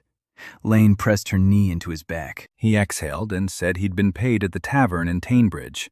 He didn't know who had paid him, but the coins were from the guild. Bearing the archmage's seal, Daniel stood over him, and his body did something it had never done before. His hands clenched into fists. His jaw tightened. He felt something dark and hot inside him. Rage. Not an abstract kind. Concrete. This man had hurt Mira. Daniel struck him, once, with his fist to the face. Not hard, but precisely. The man flinched and froze. Lane looked at Daniel with an expression he'd never seen on her face before. Respect. Daniel stepped back. His hand ached. He'd never hit a person in his life, not on Earth nor here. And now he felt no satisfaction. He felt sick to his stomach. Borgin came and took the prisoner away. Daniel returned to Mira. Ivern said the wound was clean and that the girl would survive. Daniel sat down beside her and stayed there until morning. In the morning, he wrote to Aylin. She arrived 3 days later. She saw the burned-out workshop, Mira with her wound bandaged, the captured arsonist, and the guild coins. Her face turned to stone.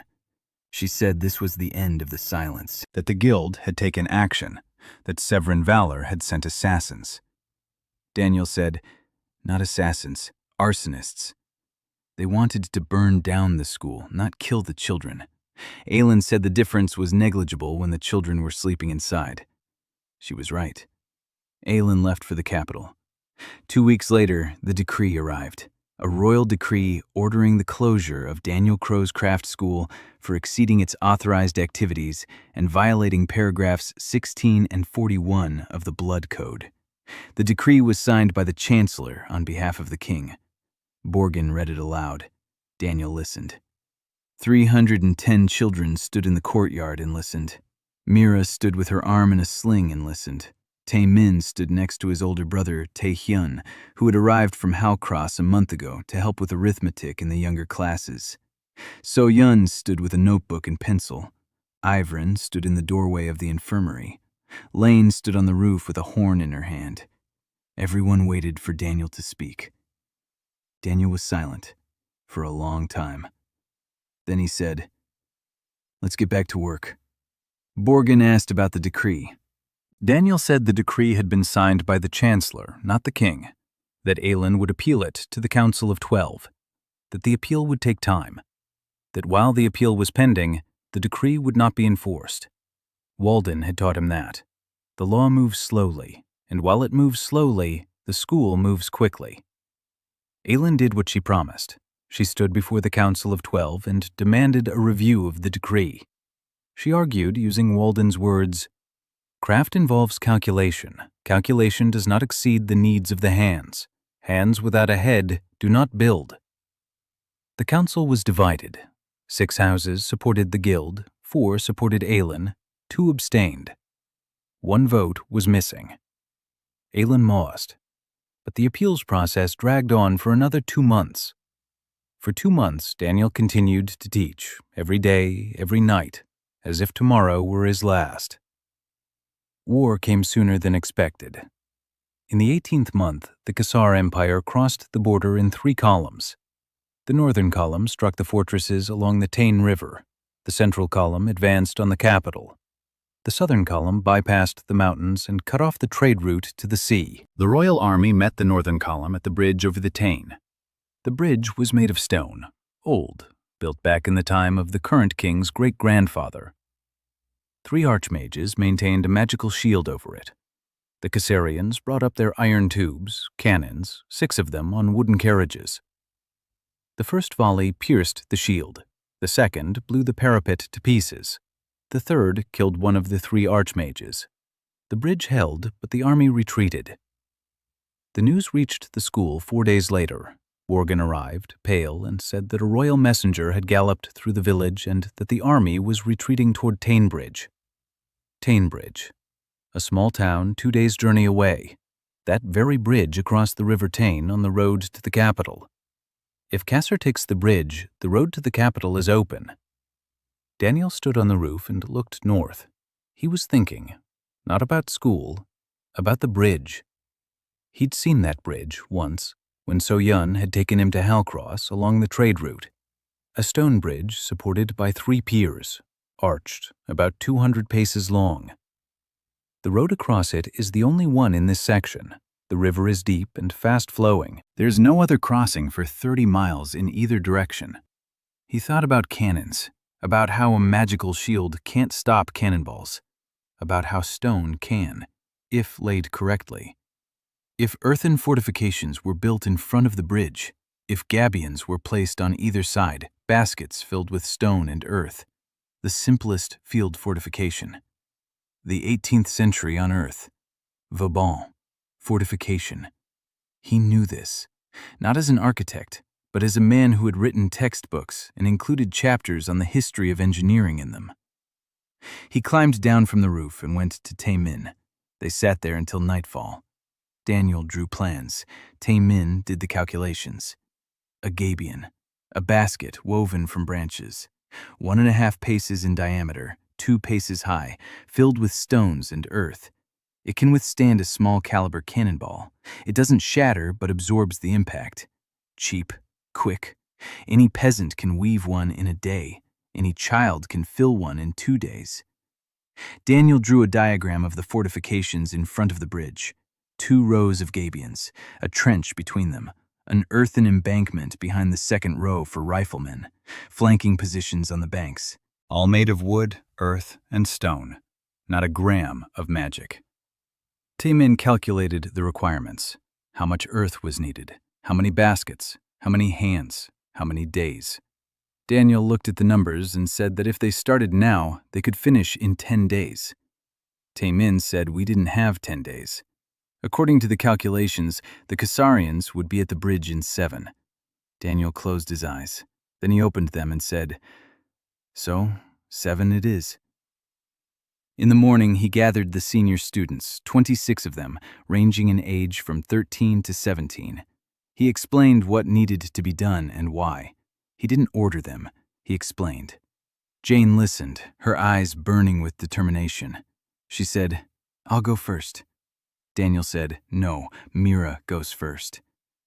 Mira stood there with her arm in a sling. Her shoulder still hurt. She was 10 years old. Daniel looked at her and said she needed to go to the Royal Army headquarters and give the commander a folder with the blueprints. Not to him, to her. Because when the general sees that a 10-year-old girl has brought him the plan for the fortifications, he would either send her away and lose the war, or listen to her and get a chance. There would be no third option. Mira took the folder. It wasn't a folder, it was a bundle of oil-treated cloth containing birch bark sheets on which Taemin had written the calculations in neat handwriting, and Daniel had drawn the blueprints. She asked, "What if he sends her away?" Daniel said, "Then ask him to go out onto the bridge and look at the holes left by the cannonballs and ask himself how he's going to plug them." Mira nodded. She rode off on horseback. So Yun gave her a horse and an escort. Lane wanted to go with her, but Daniel said no. Lane was needed here. Daniel sent 20 students to the bridge. "Don't wait. Get started. Weave baskets. Dig a trench. Haul stones." He went with them himself. For the first time in a year and a half, he left the school. Ivern stayed behind as the senior student. Borgen stayed with her. So Yun stayed to manage supplies. Taemin went with Daniel. On the bridge, they encountered the remnants of the garrison, 30 soldiers under the command of a captain who had lost half his men and all his fighting spirit. The captain looked at the 20 teenagers with their baskets and shovels and asked, "What's this?" Daniel said, "These are your reinforcements." The captain opened his mouth and closed it. Then he looked at the bridge, at the holes from the cannonballs, at the cracked parapet, at the river below. Then he said, "What do I have to lose?" They worked for 6 days, 20 teenagers and 30 soldiers. Daniel was in charge. Taemin kept count. Lane, who would come on the second day after all, despite orders, organized the shifts. The first row of gabions went up in 2 days, the trench in 3, the second row in 5. By the 6th day, the embankment was ready. The bridge was reinforced, not by magic, by earth and stone and woven baskets and the stubbornness of 20 kids who knew how to build. On the 7th day, Mira arrived. She brought a reply from the general. The general had read the blueprints. The general sent 100 soldiers and 12 carts loaded with stone. The general sent a one-line note. "Who is this teacher?" Mira showed the note to Daniel. He read it, then he folded it up and hid it. Then he told him he had to leave. Mira asked why. He said because he wasn't supposed to be on the bridge. He was supposed to be in the rear, because they were the ones who had to hold the bridge, not him. The system works without a hero, or it doesn't work at all. He left for headquarters. He sat in his tent, sorting through reports and sending 3-word notes to his subordinates. Reinforce the left flank. Deepen the trench. Move the gabion. On the 8th day, the Kasarians approached the bridge. 6 cannons, 2,000 infantry, 300 cavalry. They struck at dawn. The first volley hit the gabions. The baskets shook, stones crumbled, but the baskets held.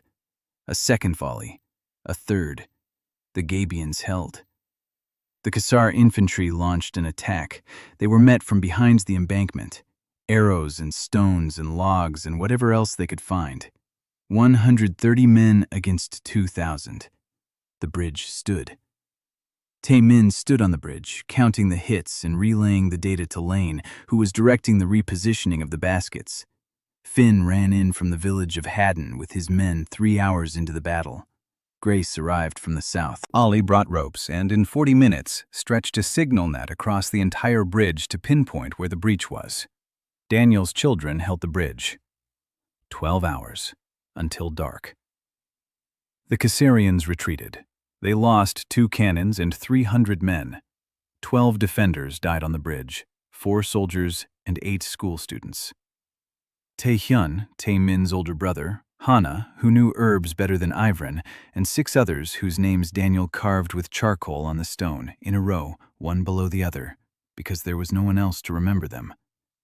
The bridge stood. After Tainbridge, the world changed. Not entirely, not immediately, but a crack ran through the stone, and the stone could no longer pretend to be whole. The king signed a decree temporarily suspending the blood code for the duration of hostilities. The wording was dry and cautious. Subjects of the crown are permitted to use their craftsmanship, including calculation and measurement, for the purposes of defense and restoration. A temporary measure, for the duration of the war. But Daniel stood there reading that parchment, and his hands trembled because he knew. There is no such thing as a temporary measure. Once a child has been allowed to count to 1,000, you cannot make him forget 990. By a second decree, the king established the Royal Engineering School of Tainbridge. Aelin became its official patron. Daniel's school ceased to be a craft workshop in a barn and became an institution with a seal, a charter, and the right to teach. Not everything, not everyone, but the right. Daniel returned to the school on the 4th day after the battle. He walked because he had given his horse to a wounded soldier. He entered the gate, and Mira was standing at the entrance. She didn't run to him. She stood there and waited. She was 10 years old and looked 15. Not with her face, with her eyes. He walked over and stopped in front of her. She asked, "How many?" He understood. He said, 12. She closed her eyes. Then she opened them. Then she asked Tae-hyun. He nodded. Mira turned and walked over to Tae-min. Tae-min was sitting at the blackboard. The blackboard was blank. He wasn't writing.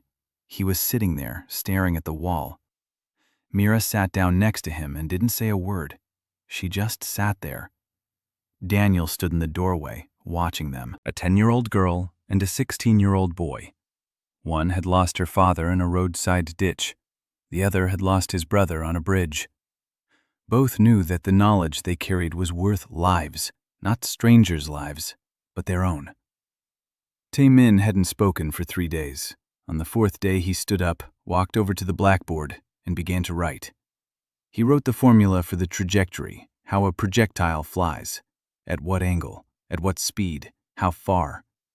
He wrote, and tears streamed down his cheeks, but he didn't wipe them away. He wrote because his brother had died on the bridge, and because if he had calculated the placement of the Gabians more precisely, then maybe, just maybe, Tae-hyun would have been standing 3 steps to the left, and the projectile would have missed him. Daniel walked over to him and put a hand on his shoulder. Tae-min didn't turn around. Daniel said, "It's not your fault." Tae-min said, "I know, but I'm going to do the calculations anyway, so the next bridge will be built better." Archmage Severin Valor resigned a week after Tainbridge, not in disgrace, on his own, quietly. Daniel learned of this from a letter from Aelin. She wrote that Severin had gone to the king, placed the guild's seal on the table, and said he had done everything he could to maintain order and that order no longer needed his services. The king accepted his resignation. The new head of the guild was a man Daniel didn't know, but Aelin wrote that the new head remained silent. He didn't support the school, he didn't oppose it. He remained silent. That was better than war. Daniel spent the next 2 months recovering. The workshop was rebuilt from scratch, the infirmary was expanded. Ivrin now taught not only children, but also adults. Peasants came from the villages and sat next to 10-year-olds, listening as Mira calmly and patiently explained what a tourniquet was and why scissors needed to be boiled before cutting a bandage. Mira explained calmly and patiently, and none of the adults laughed. After the incident at Tainbridge, the school children were no longer mocked. By this time, So-Yun had built a full-fledged distribution network, not just 3 cart drivers with occasional cargo, but 12 routes and 4 warehouses. The bookkeeping was handled by Tae-min in his free time between math classes. The school was no longer dependent on handouts. It was earning its own income. Flour, ropes, baskets, bricks, clay pottery, everything the workshops produced went to market. The money came back in the form of food, materials, and tools. So-Yun walked around the school with a notebook and pencil, calculating, giving orders, and arguing with Daniel every single day, and Daniel argued back, and Mira once told them they argued like a married couple. So-Yun blushed. Daniel coughed. Mira walked away looking completely satisfied. One evening, Daniel was sitting in an unfamiliar tavern in Tainbridge, where he'd stopped on his way back from headquarters. A young man was sitting at the next table, about 25 years old, quiet, with a gentle face and sad eyes. He was drinking alone. Daniel sat down next to him because there were no other seats. They struck up a conversation. The young man introduced himself as Corvin. He said he was traveling, that he wanted to see the country. Daniel asked what he had seen. Corvin said he had seen burned villages and empty fields and children begging for bread on the roads. He said this with a pain that was not feigned. Daniel told him about the school. Not everything, but enough. How the children learn to build, how the mill works without magic, how the crane draws up water. Corvin listened and his eyes changed. He asked, "Do you believe that a commoner can learn everything a nobleman can do?" Daniel said, "I don't believe so." "I know." Corvin was silent for a moment.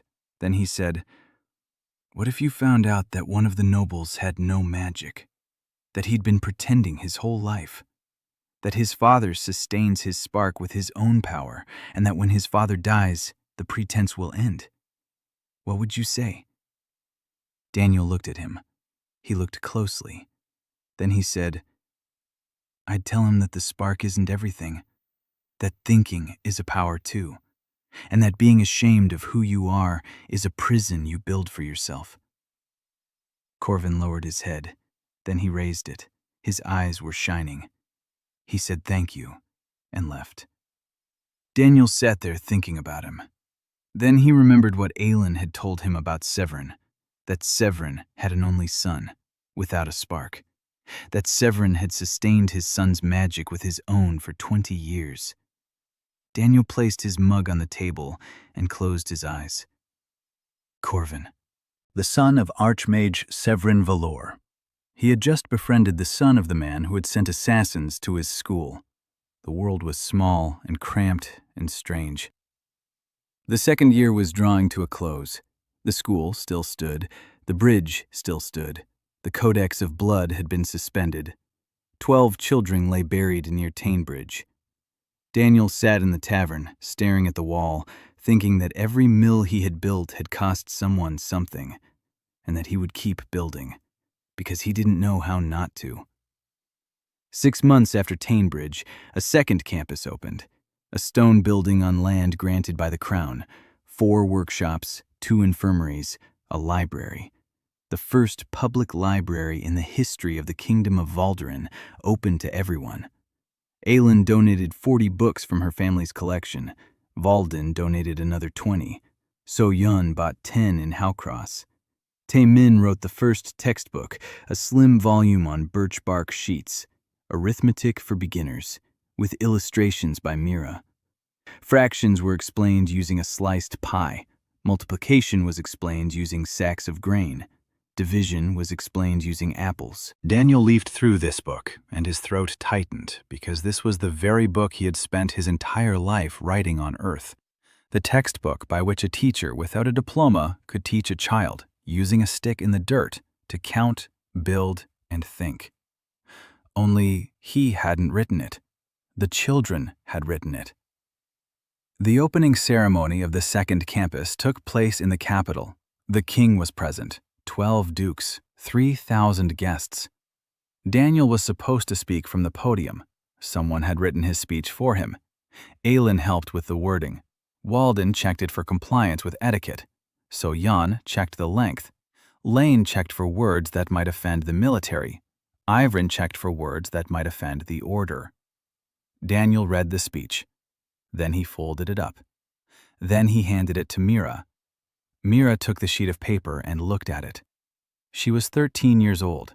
She had grown up, not just in height, inwardly. She was quiet and stubborn and precise, and not a trace remained of that child who used to count her breaths in the ditch.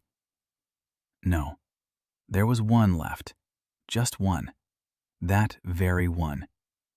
She still counted when it hurt. Only now she wasn't counting breaths, but the loads on the bridge girder. Daniel told her she would speak in his place. She looked at him, then at the sheet of paper, then back at him. She didn't ask why. She asked, "What if I say the wrong thing?" He said, "Say what you know. Tell them how the bridge is built." On the morning of the ceremony, Daniel stood in the crowd, not on the podium, in the crowd, next to peasants and soldiers and merchants. Aylin stood next to him. She found him in the crowd and stood beside him without saying a word. Lane stood by the exit, keeping an eye on security. So-Yun stood with a notepad, counting the number of guests because she couldn't help but count. Ivrin stood by the wall, her lips moving silently. Tae-min sat in the front row, holding a birch bark book containing the textbook he had written. Mira stepped up to the podium. A simple gray dress, no jewelry. Her dark hair was tied back in a bun. A scar across her right forearm was visible when she raised her hand to turn the page. A bullet wound scar on her left shoulder was hidden by the fabric. 13 years. She turned the page. She smoothed it out with her palm, the very same palm with the scar. 3,000 people were watching her, the king on the throne. 12 dukes in the boxes, archmages in brocade robes, generals in armor, and her, the girl from the ditch by the road. She began to speak. "Your Majesty, my name is Mira Sol. I want to tell you how a bridge is built." She spoke for 20 minutes. She explained how one stone rests on another, how an arch bears the weight, how the load is distributed, how a gabion works, how a woven basket filled with earth stops a cannonball, how 20 children with shovels built in 6 days what 3 archmages couldn't protect with a spell. She spoke calmly and evenly, without a single stumble. She spoke just as Daniel had taught her. One sentence, one thought, simple, clear, so that everyone could understand. She didn't ask for anything. She didn't blame anyone. She simply explained how the bridge worked. And when she finished, the hall fell silent. Then someone clapped. Then another. Then 3,000 people applauded a 13-year-old girl in a gray dress who knew how the world worked. Daniel stood in the crowd, and his hands were shaking. Aylin silently took him by the elbow so no one would notice. He looked at her. She was looking at Mira. Then she turned to him and said, "You did it." He shook his head and said, "No, she did." They stood side by side, and Aylin didn't let go of his elbow. Mira stepped down from the podium, walked over to Tae-min, and sat down next to him. Tae-min handed her the birch bark book. Mira opened the first page and saw the dedication. To Taehyun Park and the 12 from Teenbridge who stood on the bridge. She closed the book and placed her hand on the cover. Daniel watched them from the crowd, Mira and Tae-min, Aylin standing nearby. At Ivrian by the wall, at Lane by the door, at So-Yun with her notebook, at Borgin, who was standing in the very back row, rubbing his eyes with his fist and thinking no one could see him. Daniel recalled his last thought before he died. "I never finished the chapter on blocks and pulleys." He didn't finish it. But Mira will finish it, and Tae-min will finish it, and Finn and Ollie and Grace and everyone they teach. Because school isn't a building. A school isn't a teacher. A school is what remains when the teacher leaves. He turned to Aylin and spoke quietly so that only she could hear. I'm no longer needed here as a single person. I'm needed as a school. She squeezed his elbow a little tighter, then she let go. Mira raised her head and looked across the hall straight at him, across 3,000 heads. Their eyes met. She didn't smile. She nodded, once, briefly, like someone who knows what to do next. Daniel nodded back. Curtain.